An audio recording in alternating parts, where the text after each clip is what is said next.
नमस्कार, मैं हूं आपके साथ अलीम अतर। आप देख रहे हैं अपना बिहार। बिहार में कोरोना के केस घट रहे हैं, हालात काफी हद तक काबू में हैं। तो ऐसे में क्या बिहार में लॉकडाउन आगे बढ़ेगा? नजर इस पर है कि आज क्राइसिस मैनेजमेंट की बैठक में क्या फैसला होगा।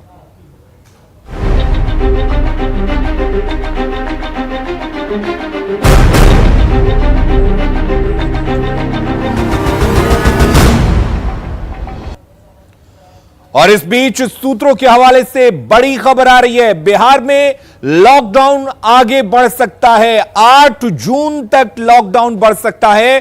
सूत्रों के हवाले से यह बड़ी खबर इस वक्त हम आपको बता रहे हैं। आज क्राइसिस मैनेजमेंट की बैठक होगी और बैठक में यह फैसला लिया जाएगा। इस पर फैसला हो सकता है कि लॉकडाउन को आगे बढ़ाया जाए। हालांकि सख्ती में कुछ हद तक छूट मिल सकती है, लेकिन इस वक्त जो बड़ी खबर आ रही है सूत्रों के हवाले से, उसके मुताबिक लॉकडाउन को 8 जून तक बढ़ाया जा सकता है।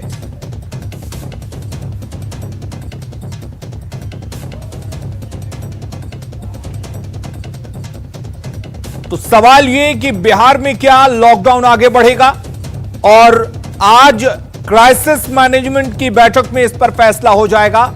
तीसरे लॉकडाउन के मुताबिक 1 जून तक बिहार में लॉकडाउन है, लेकिन इस पर आज फैसला होगा कि क्या 1 जून से लॉकडाउन को आगे बढ़ाया जाएगा। तो खबर यह है कि लॉकडाउन को बढ़ाया जा सकता है, 1 हफ्ते और लॉकडाउन बढ़ सकता है। इस बीच आपको बता दें कि लॉकडाउन के दौरान कुछ हद तक छूट दी जा सकती है, यानी कि जो पाबंदियां हैं उसमें थोड़ी बहुत ढील दी जा सकती है।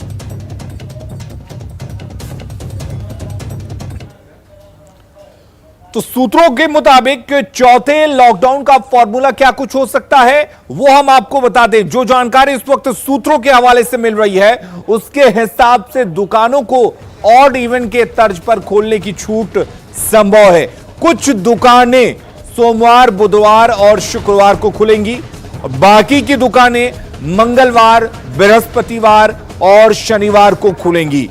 कहीं जाने के लिए जो पास बनाने का नियम था उसमें छूट मिल सकती है। वहीं शादी विवाह और श्राद्ध क्रम में कोई छूट मिलने की संभावना नजर नहीं आ रही है, और वो इसलिए कि भीड़ से बचा जा सके। शादी समारोह या श्राद्ध क्रम में भीड़ ना हो, इससे बचा जा सके। लॉकडाउन बढ़ने की उम्मीद क्यों है, इसको भी समझने की कोशिश करते हैं, और इसके लिए इन आंकड़ों को देखना बेहद जरूरी है। पहला लॉकडाउन 5 मई 2021 से 15 मई 2021 तक रहा। इसमें 5 मई को पहले दिन जहां संक्रमित 14,836 मिले थे, वहीं कुल एक्टिव मरीजों की संख्या 1,13,489 तक पहुंच गई थी, जबकि रिकवरी रेट 78.38% था। पहले लॉकडाउन के अंतिम दिन यानी 15 मई 2021 को यह आंकड़ा और लॉकडाउन के कारण असर जो होता है वो दिखा। एक दिन में संक्रमित मरीजों की संख्या 14,000 से ज्यादा से घटकर अब 7,736 तक हो गई। वहीं कुल एक्टिव केस भी कम होकर 82,486 तक पहुंच गए, जबकि रिकवरी रेट बढ़कर 86.63% के करीब पहुंच गया। और अब बात दूसरे लॉकडाउन की करते हैं, जिसके दौरान 16 मई से 26 मई तक लॉकडाउन रहा। और आपको बता दें कि इस दौरान भी पहले दिन संक्रमित 6,894 मिले, वहीं कुल एक्टिव मरीजों की संख्या 75,089 थी। रिकवरी रेट भी 87.89% के करीब पहुंच गया था। इसके अंतिम दिन 25 मई 2021 को यह आंकड़ा घट गया और संक्रमित 3,306 ही मिले, जबकि कुल एक्टिव मरीज 35,129 घटकर पहुंच गए थे। वहीं रिकवरी रेट की अगर हम बात करें तो रिकवरी रेट भी 25 मई तक 94.27% के करीब पहुंच गया था।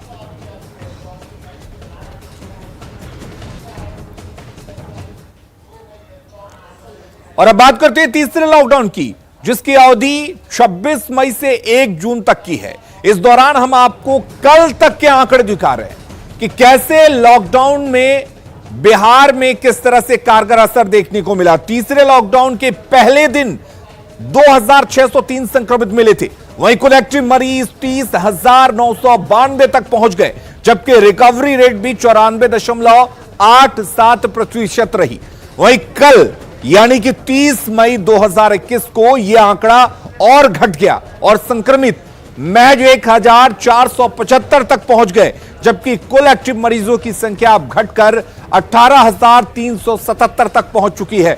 अगर रिकवरी रेट की बात करें तो इसमें भी इजाफा हुआ है, 96.67% के करीब रिकवरी रेट पहुंच चुका है।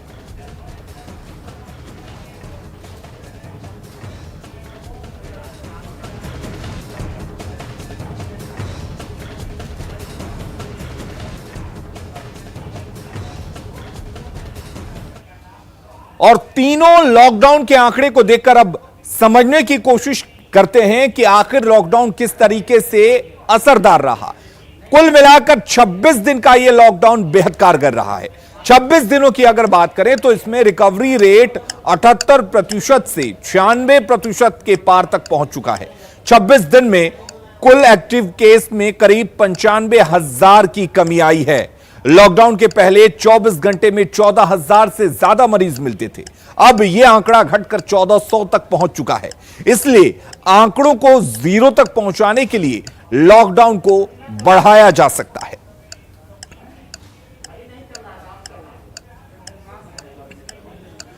तो लॉकडाउन के पहले 24 घंटे में 14,000 से ज्यादा मरीज मिल रहे थे, जो 26 दिनों के बाद अब 1,400 के करीब पहुंच चुके हैं। यानी कि जो एक्टिव मरीज हैं उनकी तादाद में काफी हद तक गिरावट दर्ज की गई है। वहीं रिकवरी रेट की अगर बात करें तो जब लॉकडाउन की शुरुआत की गई थी उस वक्त रिकवरी रेट काफी कम था, अब 96% से ज्यादा रिकवरी रेट पहुंच चुका है। इधर बिहार में आज लॉकडाउन 4 को लेकर फैसला होना है। आम लोगों का भी मानना है कि लॉकडाउन को आगे बढ़ाना बेहद जरूरी है, क्योंकि लॉकडाउन के कारण ही बिहार में कोरोना कंट्रोल में आया है। हालांकि पटना के लोग थोड़ी और छूट की मांग कर रहे हैं। बात करते हैं, कुछ लोग हमारे साथ मौजूद हैं। सर ये बताइए आपका क्या नाम है? हमारा अशोक कुमार। अशोक जी ये बताइए कि लॉकडाउन 1 जून तक लगा हुआ है, क्या लगता है आगे अगर बढ़ता है तो किस तरह की रियायतें आप लोग चाहते हैं कि इस बार लॉकडाउन में हो? देखिए रियायतें तो लॉकडाउन लगा, इसका बहुत बढ़िया असर भी आया, ग्राफ भी बहुत नीचे तक आ गया।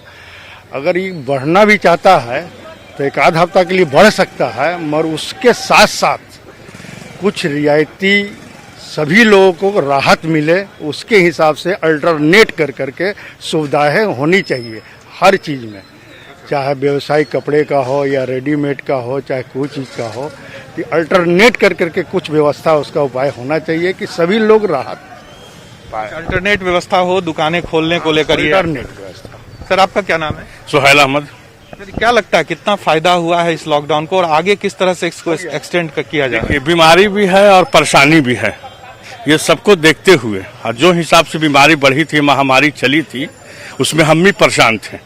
1 महीना के 2 महीना के बाद हम घर से बाहर निकले, हम भी कोरोना पॉजिटिव थे, विद फैमिली हो गए थे। घर ही में रह के इलाज कराया, रूबन के डॉक्टर से हम कांटेक्ट में रहे।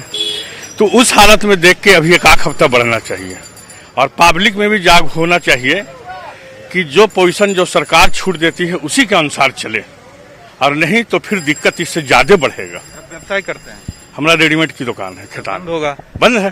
फिर भी कोई परेशानी नहीं है? नहीं कोई परेशानी ऐसा नहीं। अब करना क्या है, जब बचेंगे तब तो हम कुछ करेंगे, जब हम बचवे नहीं करेंगे तो हम क्या करेंगे? जान पहले बचा। पहले जान है तब जहान है। पटना में जो लॉकडाउन है क्या लगता है कितना इसका असर है, फायदा है और क्या बढ़ना चाहिए, क्या लगता है? फायदा तो अभी बहुत हुआ है, पहले से बहुत फायदा हुआ। जो जितना पहले जब जिस टाइम में आया था पटना, उस टाइम में तो बहुत ज़्यादा हालत सीरियस था, मेरे घर पे भी सबको प्रॉब्लम था। उसके बाद फिर अभी तो थोड़ा ठीक भी हो रहा है, बट नॉर्मल 1 वीक और बढ़ना चाहिए। और सबसे बड़ी बात पता है, अगर बढ़ना भी चाहिए तो थोड़ा और टाइम मिलना चाहिए दुकान खोलने के लिए। बहुत सारी रियायत मिलनी चाहिए, थोड़ा मतलब 10 अभी 10 तक टाइम है ना, 6 o'clock 10 तक टाइम है, कम से कम 12 तक होना चाहिए। समय जरूर लोगों को मिलना चाहिए, लेकिन लॉकडाउन से जो फायदा हुआ है बिहार को उसे और एक्सटेंड करना चाहिए। चाहे वो व्यवसाय से जुड़े लोग हों, आम लोग हों, सभी लोग ये कह रहे हैं इसका फायदा है और इसको और एक्सटेंड करें, लेकिन थोड़ी बहुत रियायतों की मांग ये लोग जरूर सरकार से कर रहे हैं। कैमरा पर्सन सुबोध के साथ साकेत कुमार, न्यूज 18 पटना। तो आम लोग थोड़ी और छूट की मांग जरूर कर रहे हैं, लेकिन पटना में कुछ लोग अब भी लापरवाही से बाज नहीं आ रहे। लोग सब्जी मंडी में भीड़ लगाकर खरीदारी कर रहे हैं। कई लोग बिना मास्क के दिखते हैं, वहीं सोशल डिस्टेंसिंग का भी मजाक उड़ाते हैं। ऐसे लोगों के कारण ही बिहार में लॉकडाउन जरूरी है। बिहार में लगातार कोरोना के मामले घट रहे हैं, बावजूद इसके लगातार लॉकडाउन को जारी रखा जा रहा है। और इसके पीछे की वजह क्या है वो आपको हम दिखाते हैं। आप सुबह सुबह सब्जी मंडियों में पहुंचे, आप मेरे पीछे देखिए किस तरह से सब्जी मंडियों में भीड़ है। तो सुबह सुबह अगर आप सब्जी मंडियों में पहुंचेंगे तो आपको समझ में आ जाएगा कि क्यों जरूरी है बिहार में लॉकडाउन। क्योंकि अगर यही स्थिति दिन भर रहे तो निश्चित तौर पर कह सकते हैं कोरोना को रोकने में बहुत मुश्किल आएगी। ऐसे में सरकार ने जो लगातार लॉकडाउन लगाया है उसका नतीजा है कि आज बिहार में लगातार कोरोना के मामले घट रहे हैं। लेकिन लॉकडाउन जो जारी रखा गया है उसके पीछे यही वजह है कि लोग नहीं समझने को तैयार है। आप देखिए किस तरह से अभी भी सब्जी मंडियों में ना तो सोशल डिस्टेंसिंग को फॉलो किया जाता है, ना ही कई लोग ऐसे आपको दिखेंगे जो बिना मास्क के यहाँ पर घूमते हैं। तो ऐसे में सवाल निश्चित तौर पर है कि आखिर लोग इस बात को क्यों नहीं समझने को तैयार है। आज फिर एक बार क्राइसिस मैनेजमेंट ग्रुप की बैठक है, क्योंकि कल तक यानी 1 जून तक ही लॉकडाउन रखा गया है। ऐसे में आगे क्या फैसला लिया जाएगा ये देखना होगा। लेकिन जो माना जा रहा है कि कुछ रियायतें इस बार देते हुए लॉकडाउन को जारी रखा जाएगा। तो ऐसे में आप देखिए किस तरह से लोगों को ये अब समझना पड़ेगा कि आखिर उनको कैसे बचना है, कोरोना से कैसे उन्हें बचाव करना है और किस तरह से लोग जो है वो कोरोना को बढ़ने से रोके। इसको अब आम लोगों को भी सोचना पड़ेगा, क्योंकि अगर सरकार कुछ ढिलाई देती है तो निश्चित तौर पर सड़कों पर लोग निकलेंगे। तो ऐसे में ये स्थिति ना बने, इसका कहीं ना कहीं लोगों को ध्यान रखना होगा, जो अभी नहीं रखा जा रहा है। क्योंकि सुबह 10 बजे तक अभी लॉकडाउन खोला जाता है, जिसमें लोग अपनी जरूरतों का सामान ले सकते हैं, सभी दुकानें खुली जाती है। ऐसे में लोग किस तरह निकलते हैं सड़कों पर और किस तरह भीड़ की स्थिति बनती है वो देखिए आप, और इससे अंदाजा लगाइए कि आखिर सरकार को क्यों बार बार लॉकडाउन की अवधि बढ़ानी पड़ती है। ऐसे में आज क्या कुछ फैसला होगा क्राइसिस मैनेजमेंट ग्रुप की बैठक में ये देखना होगा। लेकिन जो कोरोना के हालात हैं बने थे, अब मामला घट रहा है, लेकिन लोग अभी भी समझने को तैयार नहीं है। साकेत कुमार, न्यूज 18 पटना। तो लॉकडाउन में थोड़ी छूट दी जा सकती है, लेकिन इसका मतलब यह नहीं कि कोरोना खत्म हो चुका है, बल्कि इसका मतलब यह है कि और ज्यादा सावधानी बरतने की जरूरत है। अगली खबर वैशाली के गोरौल से है, जहां शादी समारोह में लॉकडाउन के नियमों की धज्जियां उड़ाई गई। यहां मोहम्मदपुर पोजा गांव में देर रात तक अश्लील गानों पर जमकर ठुमके लगे। डांसरों के साथ झूम रहे युवक ने पिस्टल लहराते हुए फायरिंग की, जिसका वीडियो कैमरे में कैद हो गया है। बैंड के बाद भी डीजे बजता रहा, लोग नाचते रहे, झूमते रहे, लेकिन प्रशासन को इसकी भनक तक नहीं लगी।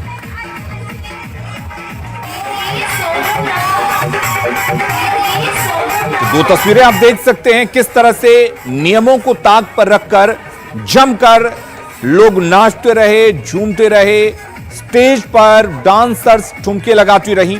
वहीं दूसरी तस्वीर आप देख सकते हैं किस तरह से पिस्टल लहराकर फायरिंग की गई, कोरोना के नियमों की धज्जियां उड़ाई गई। वहीं फायरिंग की यह तस्वीर कैमरे में कैद हो गई। देख सकते हैं कि फायरिंग के बाद भी फायरिंग की आवाज प्रशासन के कानों तक नहीं पहुंची।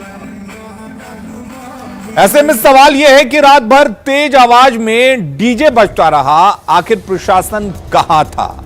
क्या जान से ज्यादा जरूरी है डांस और फायरिंग? यह बड़ा सवाल लोगों के लिए है। क्या ऐसे लोगों के भरोसे कोरोना को हराना आसान है? क्या ऐसे लोगों को यह नहीं समझना चाहिए कि वो खुद के साथ दूसरों के जिंदगी से खिलवाड़ कर रहे हैं?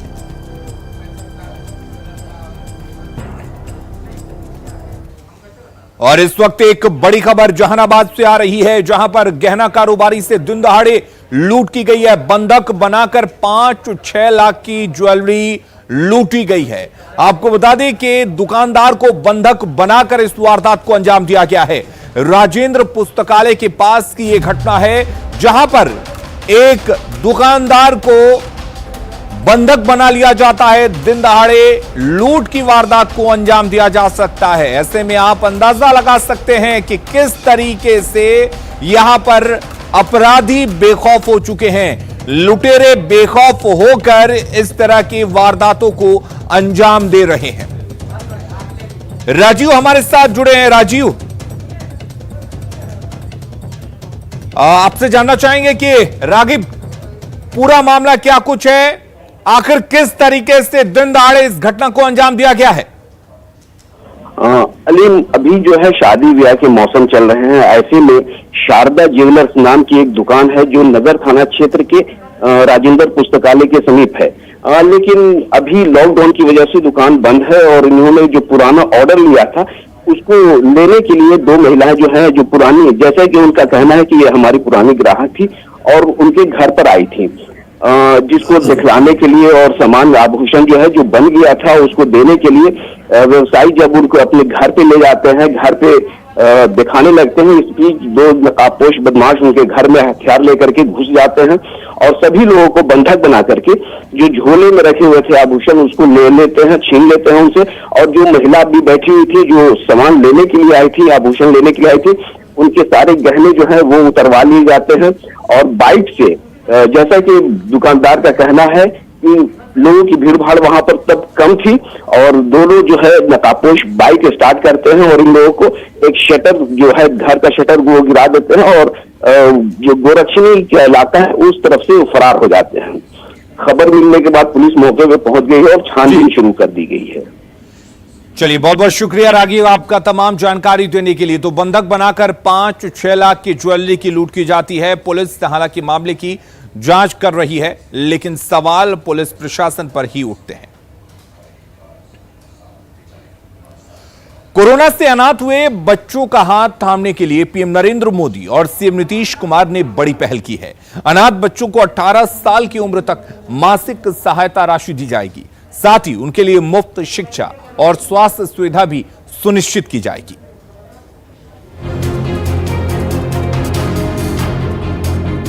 कोरोना की दूसरी लहर ने देश में काफी तबाही मचाई है।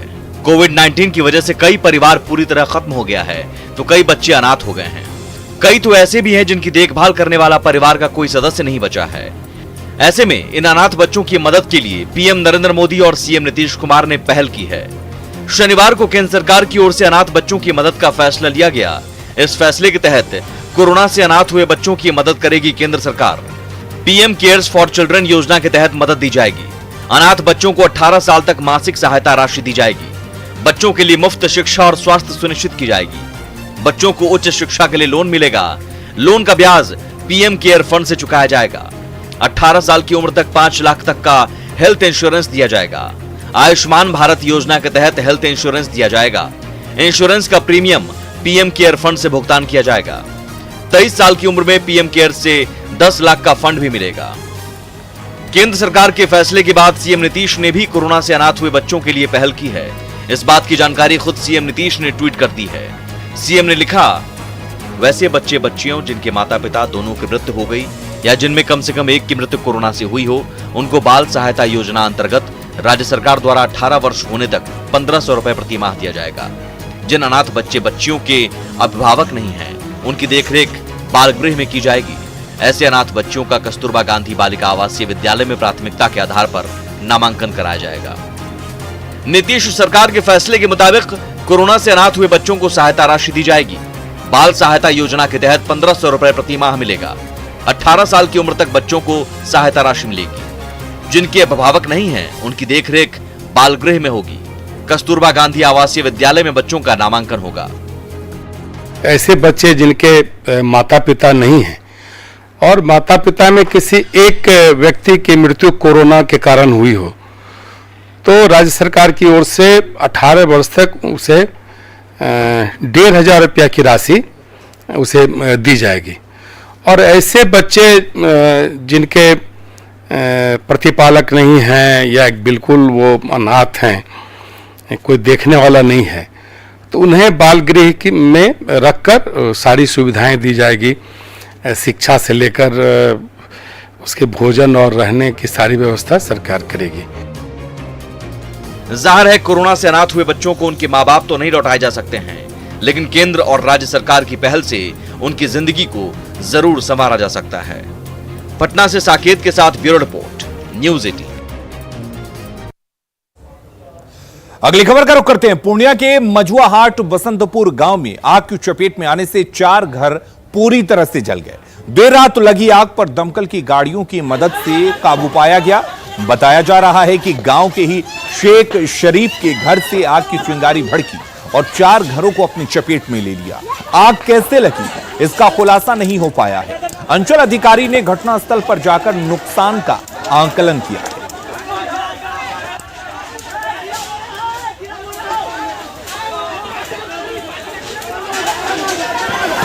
तो देर रात ये तबाही की आग लगी और आग ने 4 घरों को अपनी चपेट में ले लिया। पूर्णिया के बसंतपुर गांव में ये आग लगी और आग में इन 4 घरों में रखा सारा सामान जलकर खाक हो गया। छपरा के मांझी का थाना का भवन जर्जर हो गया है। इस जर्जर भवन में पुलिसकर्मी रहने को मजबूर हैं। लगातार कई दिनों तक हुई बारिश की वजह से छत का प्लास्टर भी टूट कर गिर रहा है। इस भवन में रहने वाले पुलिसकर्मी डर के साए में रहने को मजबूर हैं। पुलिसकर्मियों का कहना है कि बार बार गुहार लगाने के बाद भी कोई इस पर ध्यान नहीं दे रहा है। अरे पुराना मकान हो गया है, बहुत जर्जर हो गया है। लगातार 3 दिन बारिश होने के कारण छत से प्लास्टर की चट्टाने टूट टूट के गिरा है और हम लोग बाल बचे हैं, नहीं तो उन्होंने बड़ी किस्मत से टला है। क्या हुआ था वहाँ पे गिर गया था चट्टान ऊपर, छत का रूफ का प्लास्टर टूट के गिर गया। अचानक पानी से रिसाव होता है पुराना छत में और चट्टानें गिरती रहती है। और अपना बिहार के इस बुलेटिन में फिलहाल के लिए इतना ही। आगे देखिए झारखंड की खबरें जोहार झारखंड में।